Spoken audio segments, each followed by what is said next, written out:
When Bloober Team's remake of Silent Hill 2 was first announced in October of 2022, we all took witness to some of the most fiercely negative pre-launch reactions that have ever been documented.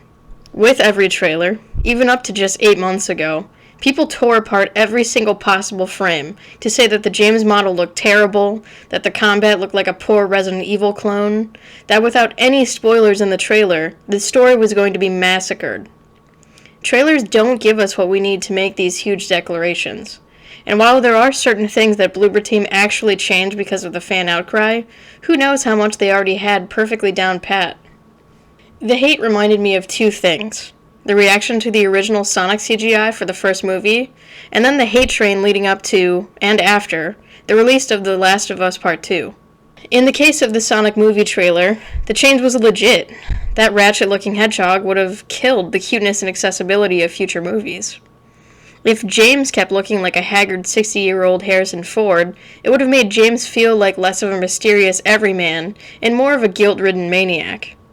As for the Last of Us comparison, when certain opening kills were spoiled before the game came out, people took huge leaps in logic, assuming they knew everything about the game, not considering how much growth the characters could take because of that main kickoff. Connecting that with Silent Hill 2, we didn't get a story trailer till a month before release, and it wasn't so much about the plot as it was a showcase of the voice cast and new models. Still, people had conspiracies about how the story would differ with such little information, and quite a number of people just flat out said no way, they're just gonna mess everything up. You know, I've only touched on the negativity. I mean, there were dozens of videos on YouTube that kept getting thrown my way. It genuinely had me canceling this game out in my head. I almost didn't bother to buy Silent Hill 2 on release because of it. Again, some of the fears were warranted.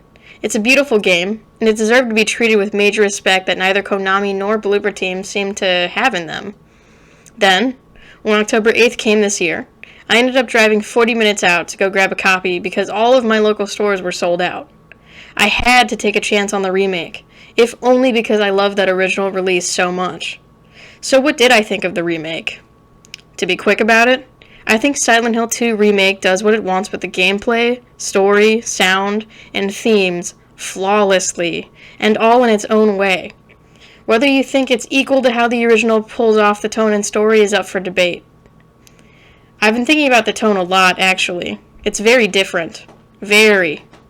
This remake reminds me of the PS1 Resident Evil compared to the GameCube Resident Evil. Resident Evil on PS1 is a silly, campy, clunky experience that gives us the outline of what the series and characters could turn out like. All the staples of OG survival horror are there, with a low ammo, puzzles up the wazoo, winding pathways, backtracking, and fierce enemy encounters. The GameCube Resident Evil took everything up several notches and perfected the survival horror experience. It's peak, with literally perfect execution and puzzle design, character writing, weapon usage, map layout, story, music, and so much more. Silent Hill 2 Remake is not at the same tier as RE1 Remake, at least not until time does its thing. In terms of gameplay, Silent Hill 2 Remake is more comparable to the modern sensibilities of the Resident Evil 2 Remake. RE2R is a game that often gets a lot of the best in terms of modern remakes. But it changed so much about the original experience. Like, a lot. Everything about the remake feels like it was done for the sake of realism. First of all, you have to buy the original soundtrack, instead getting ambient sounds that do work for a better sense of immersion, but this loses some of the fun, heightened reality of the police department. The menus are streamlined, the game is easier in terms of puzzles and item collection, among many other things. Typically, massive change is what makes fans of the source material keel over, yet RE2 Remake gets praise to the high heavens. Here's why I think that is. RE2R defined what modern horror looked like. There weren't other games that felt like it at the time. I mean, 2019 was just the continuation of jump scare heaven, with Outlast, Blair Witch, Amnesia Bunker, and a ton more. RE2R made the horror thrilling. It's exciting to play and interesting to solve your way through, while balancing difficulty and backtracking really well. Because it was so groundbreaking, its influence carries not just new RE releases on its back, with its mechanics, graphics, and overall style, but also indie horror still tries following up on its gameplay type. But let's be real, the OG experience is still preferred for many, not just because of the nostalgia, but because the tone is so different now. The same thing will inevitably be said about Silent Hill 2 Remake. SH2R tries desperately to feel realistic and grounded, while doing so much in the way of quality of life adjustments. It fights with its original counterpart to be easier to play, to fight enemies, to solve puzzles, and to deliver a digestible story. The combat is quicker and less clunky, with the over-the-shoulder view being reminiscent of RE. There are also so many places you can get both pistol and shotgun ammo, with achievements that encourage you to shoot up the joint like it's nobody's business. That run-and-gun style of play isn't for me in this scenario, and it won't work out for you if you're trying to get a certain ending. More on that later. If you like RE2R, you'll like Silent Hill 2 Remake.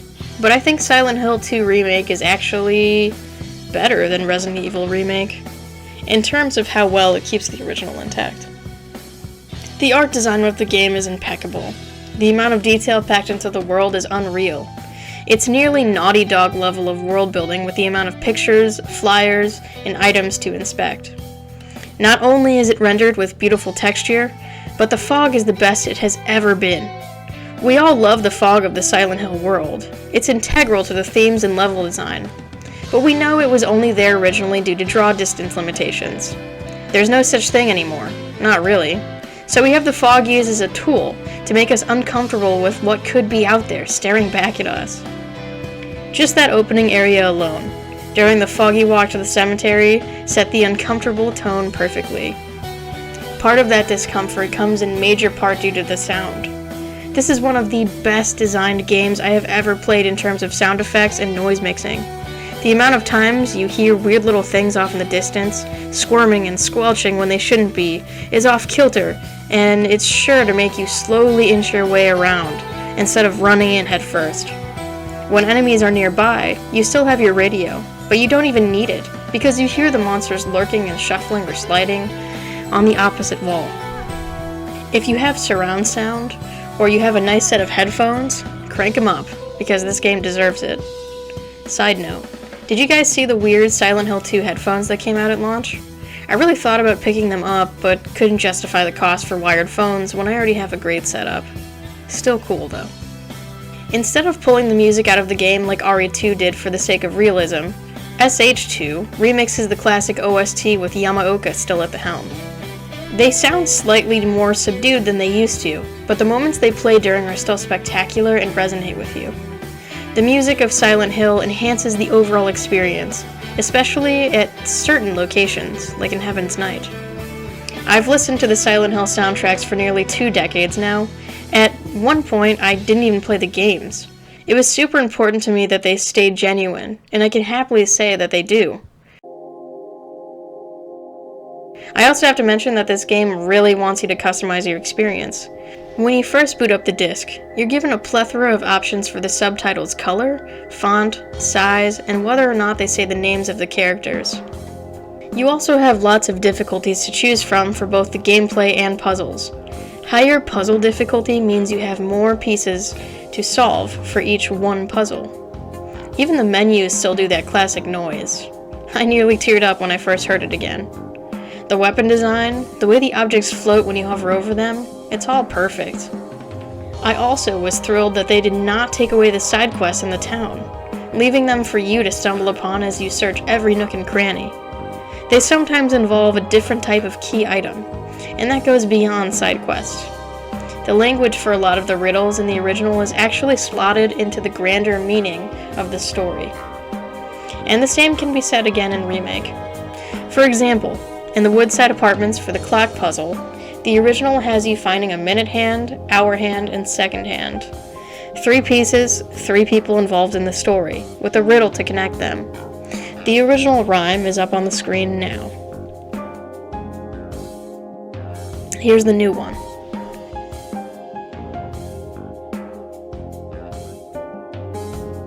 It almost feels more sinister, something I was surprised and pleased by. Around the town are hints to a deeper something or another. Some of them feel on the nose if you know what you're in for with the ending. Most of the levels, monsters, and bosses are all the same, with the east side of town, apartment building, hospital, etc. Though I think things take a little longer to get through since some items and areas are more spread out. This actually adds 2 or 3 more hours to the runtime, because there are a number of organically woven stores to enter. We get to spend so much more time in the actual town between big dungeon type areas now, something that you used to be entirely able to skip over. The combat, as I said earlier, is much more of a focus, and regardless of difficulty, it feels like these monsters just really freaking come at you.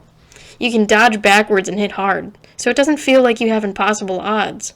But there were many times a whole swarm of enemies came at me, and I had to sprint away, corner one, run away again, corner another, all while acid and knives were everywhere. The relentlessness mixed with my newfound combat prowess as James keeps the tension intact. I was never comfortable, especially with bosses that have also been given second stages or lengthier fights. One of my favorite things about the original Silent Hill 2 is the art direction. I'm an artist myself, and I often take up the pastime of looking at different cover arts in all regions. Silent Hill has some of the best graphic design out of any series, with some of my favorite work coming from the manual of Silent Hill 2 on PS2. I mean, look at these bold splashes of red that force your eye to the next page. The rustic textures that suddenly go into overexposed inverted color patterns feels very early 2K Photoshop, but it was done tastefully and with an artistic sensibility that does not feel dated. These are genuinely some beautiful pieces of art. Don't even get me started on the ads for Silent Hill 2, let alone 3. Like, what do you mean? These are perfectly haunting and ambiguous. I'm always down for texture overlays. And the font? There's literally nothing more suiting. Then there's the remake cover. And of course, no manual. Being a 2024 game, there are no print ads. So that's one thing the remake just can't live up to. For the original, Takayoshi Sato drew up some haunting pieces that really get to the very essence of the characters. James has eyes that are literally just holes that suck us into a darker place. The hunched appearance has this weight to it. Angela always looks to be uncomfortable. Her long clothes fully cover her as she twiddles her fingers and pulls at her sleeves. Maria is almost always smiling smugly, but her eyes are heavy. Her clothing is revealing for the sake of overt sexuality forced upon her in both her job at Heaven's Night and for the greater sleazy ideals of James. These were all done with graphite, the hatching feeling very purposeful, covering the faces a bit like a fog would. There aren't many pieces of concept art to find in regards to Remake, but what can be looked at is all digital illustration, a standard now. James looks pretty in the Remake, very soft and unassuming. Perhaps this was intended to really throw you off by the time you get to the game's biggest reveal. Regardless, the hidden darkness isn't there in the art, nor is it in most of the scenes he's in. Maria is more covered up now, modest even when she's overly flirtatious. Yet in these concept grabs, she looks almost fearful, anxious in a way. It's interesting, and it matches the remake's version of her very well compared to the original, who is more sinister. Masahiro Ito also did insane things with the creatures. They're just so iconic. The body language and muscle tone says so much about what these creatures mean and represent, so elegantly. And they require some thought, something you wouldn't get from basic zombies. There are so many videos on YouTube about Silent Hill and its many meanings, so I don't feel like I have to say too much here. Still, I do think there's a reason to compare the old and new character models. Body language says majorly different things now. So let's start with James from the PS2. Inevitably, we're going to get into the differences of the voice performance as well. I think the graveyard scene tells us a lot right off the bat. Here's a clip of James in the original PS2 version. I didn't mean to scare you. I'm kind of lost. He's stilted and odd in the original, with a lot less movement in his body unless it's to reach up to his face. That reaching up to his face thing is actually a tic of his. Something we see right at the very opening bathroom scene. Every sentence James says feels layered and airy, like we don't really ever know exactly what his intentions are at any given time. Here's the remake version. James doesn't move around very much, so that's faithful, but he doesn't do the hand-waving thing, something I thought was interesting right away. He comes off a lot more straightforward, in more than just this scene. There's a level of softness to him now, a very human quality that gets pushed onto us, even in the way he shrieks after a tough enemy encounter. The scene feels different because of these little changes. Every scene does. And at first, I was almost put off by that, wondering if they were going to change the story in some way. And they do. But not exactly on a first playthrough. There are still multiple endings that require very different things from you. A first playthrough allows you to get one of the 3 OG endings, and during the New Game Plus, you can get one of 5 endings, with 2 of them being Remake exclusive. When you play the game for the first time, I really recommend you just play however you need to, and then look up how to get different endings. One more thing before I move on to the story. When I first played Silent Hill 2, I played the Restless Dreams version on the Xbox. Without knowing anything about the overall story, I actually played Maria's interlude first, and ever since then, I found her to be the best character in the game, second in the series only to Heather Mason. I was bound to be critical of the Remake's version, but they majorly won me over. Yes, she looks very different now, and they do this tacky scene where she finds her old outfit in a closet, but it didn't bother me. It works with the gentle interpretation they're going for. She's still a baddie who works at Heaven's Night and hits on James at every chance she gets, but she doesn't have that same venomous bite she once did. Her introduction, compared to the original, is covered by a gazebo, with less fog sort of encompassing her out in the open like it did on PS2. The way her lines were originally delivered felt like she'd really swept James up, had him flustered and vulnerable as she pushed his buttons. In Remake, James responds to her more naturally, calm and collected, before being straightforward and trying to step out on Maria, just leaving her there. She even comments on it. It is odd that he always finds people and then scurries off. She's here to disrupt the peace in a way. If you haven't noticed, a lot of lines are changed in how they're written. Everything is subdued and, as I mentioned earlier, lacking that stilted, heightened reality. Have you ever heard people make a comment about how Lynchian Silent Hill 2 is, from downright shot-for-shot recreations? I find that all fascinating. The video that will be coming out next week is actually going to be about that David Lynch influence in Silent Hill. The reason I bring it up is that Silent Hill 2R feels incredibly toned down on the oddness, with more of a Gone Girl manipulation tactic than a Blue Velvet or Lost Highway trip. Remake goes out of its way to change vital Lynch references so obviously. Originally, those moments of comparison between film and game felt like they hinted at the most thematic depth. Now taking those moments out feels pointed. Just like the original, this game is bound to have countless YouTube videos that will go into what it all means, and for good reason. If you thought the other one hinted at dual meanings, this one will literally put them on a wall and frame them for you. If you can't tell already, this game is definitely worth trying, whether you're an OG veteran or a total newbie. There's so much good in it, with the story's ending being one of the best parts, so don't let me spoil it for you. If you have to leave now, thanks for watching, and I hope you come back to hear what I'm about to dissect another time. Okay, full spoilers ahead, because there's a certain scene that I have to talk about. In the original, it's shocking, brutal, and James voyeuristically watches until Pyramid Head notices him. Pyramid Head pulls at his face in discomfort, almost agonizingly. There's guilt in James that comes out in Pyramid Head's physicality. In the remake, James doesn't just walk in on it. He first finds a cloth on a desk nearby, reminding him of his wife. Pyramid's assault on the mannequin monsters is more quiet, suggested more so. James doesn't really watch it this time, instead only being focused in when Pyramid Head makes his way to James.